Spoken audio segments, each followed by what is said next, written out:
کا ساتھ نہیں دیا. اس وقت جو عورت اپنے مال جان سب چیز لے کے حضور کے ساتھ ڈٹی رہی ہے وہ حضرت خدیجہ تھی سلام اللہ علیہا ورضی اللہ تعالی عنہا, حضور کی لاڈلی ترین بیوی. سر ایسی بیوی کہ جس کی زندگی میں حضور نے دوسری شادی نہیں کی صلی اللہ علیہ وآلہ وسلم.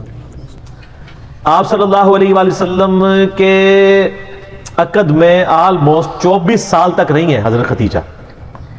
25 سال کی عمر میں آپ کی شادی ہوئی, تو جب آپ کی عمر مبارک 49 ایئرز ہوئی ہے تو حضرت خدیجہ فوت ہوئی ہیں. 24 سال آپ کی بیوی رہی ہیں اور اس دوران آپ نے دوسری شادی نہیں کی ہے. یہ آپ کی جتنی بعد والی شادی ہے ان کی وفات کے بعد ہے. اتنی محبت تھی, دوسری شادی نہیں کی. کہ یہ غم بھی جو کہ جواز کی حد تک ہے, میں یعنی سوکن والی امتحان میں نہیں ڈال سکتا, کیونکہ حضرت خدیجہ سے حضور کی محبت ہی بہت زیادہ تھی. اور حضور صلی اللہ علیہ وسلم کی زندگی میں یہ 49th year of his life وہ غم کا سال تھا کہ وہ دونوں ہستیاں جو حضور صلی اللہ علیہ وسلم کی سپورٹ میں کھڑی ہوئی تھی, ایک ہی سال دونوں کا انتقال ہو گیا. اسی لیے اسے کہا جاتا ہے عام الحزن, غم کا سال. تو وہ تو غم تو ختم نہیں ہو سکتا. صحیح بخاری اور مسلم کی متفق علیہ حدیث ہے, مولا علی رضی اللہ تعالیٰ عنہ وعلیہ السلام جن کی پرورش حضرت خدیجہ نے کی ہوئی ہے اور اللہ نے یہ بدلہ دنیا میں اتارا ہے. ابو طالب نے پرورش کی نبی علیہ السلام کی. ابو طالب کے بیٹے علی بن ابی طالب کی پرورش نبی علیہ السلام نے کی. تو ابو طالب نے نبی علیہ السلام کی پرورش کی اور نبی علیہ السلام نے ان کے بیٹے کی پرورش کی. اور حضرت خدیجہ جو ہے حضرت علی کے لیے ماں کی طرح تھی, اور بعد میں خوش نصیبی کہ انہی کی بیٹی کے ساتھ نکاح بھی ہو گیا سیدہ فاطمہ کے ساتھ. تو صحیح بخاری اور مسلم متفق علیہ حدیث ہے, بخاری مسلم دونوں میں ہے.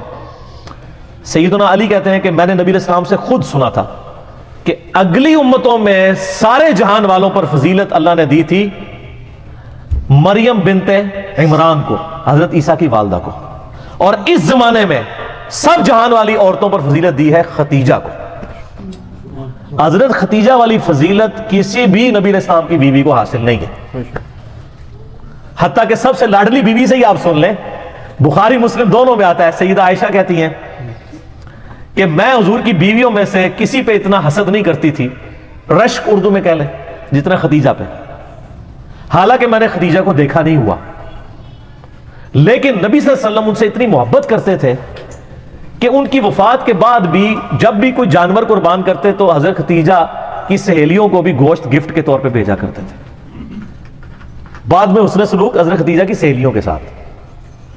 اور میں کہتی تھی یا رسول اللہ آپ خدیجہ کے ساتھ اتنا کرتے ہیں گویا خدیجہ جیسی کوئی عورت ہی نہیں ہے. تو آپ نے فرمایا ہاں خدیجہ جیسی کوئی نہیں میرے لیے.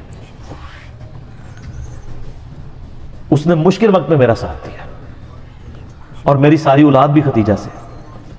ایک حضرت ابراہیم پیدا ہوئے ہیں ماریہ قبطیہ سے, لیکن وہ بھی فوت ہو گئے. باقی نبی علیہ السلام کی اپنی 4 بیٹیاں اور باقی 2 صاحبزادے حضرت خدیجہ سے سلام اللہ علیہا وعلیہ السلام. بلکہ حضرت ابو ہریرہ کہتے ہیں رضی اللہ تعالیٰ عنہ, بخاری مسلم دونوں میں, کہ ایک دفعہ حضرت خدیجہ جو ہے وہ سالن پکا کے کھانا نبی علیہ السلام کے لیے لے کے آ رہی تھی.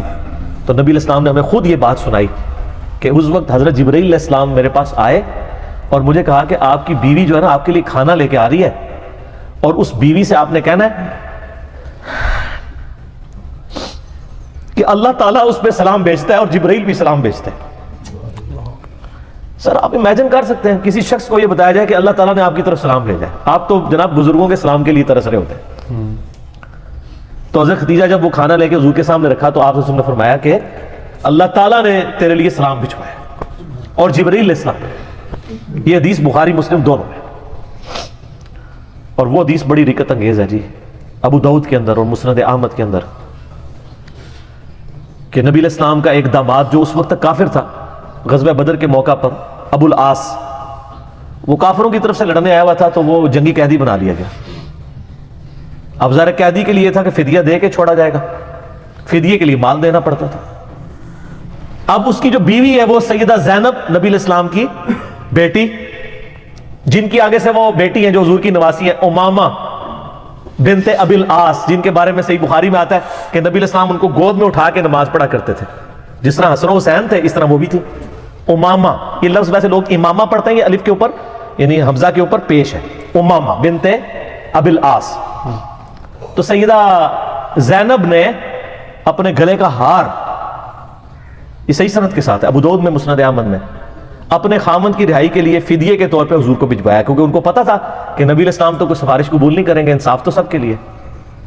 اب وہ ایک ایک کر کے قیدی چھوڑے جا رہے ہیں، نبی علیہ السلام کو اعتماد میں لیا جا رہا ہے، ٹھیک ہے، کہ جی اس نے یہ دیا مال، اس نے یہ دیا ہے، حتیٰ کہ جب وہ ہار حضور کے سامنے آیا تو آپ صلی اللہ علیہ وسلم پہ رکت آری ہوگی، رکت کے الفاظ ہیں، رونا شروع کر دیا آپ نے، کیونکہ وہ ہار حضرت ختیجہ کا ہار تھا جو انہوں نے شادی کے موقع پہ اپنی بیٹی زینب کو گفٹ کیا ہوا تھا۔ اب حضور کے سامنے وہ ہار آیا تو آپ نے رونا شروع کر دیا۔ آپ نے باقی صحابہ کو جمع کر کے کہا کہ اگر تم مجھے اجازت دو تو یہ ہار جو ہے نا میں بیٹی زینب کو واپس کر دوں، اجازت لی، کیونکہ یہ میری یعنی بیوی کا ہار ہے جو اس نے اپنی بیٹی کو گفٹ کیا ہوا تھا۔ وہ خیر واپس کر دیا، اور بعد میں خیر وہ ابو العاص مسلمان بھی ہو گئے۔ تو بہرحال یہ ایک آپ کی زندگی میں لمحات تھے، ایسا یعنی ایفیلیشن جب رہے تو عام الحزن بن جاتا۔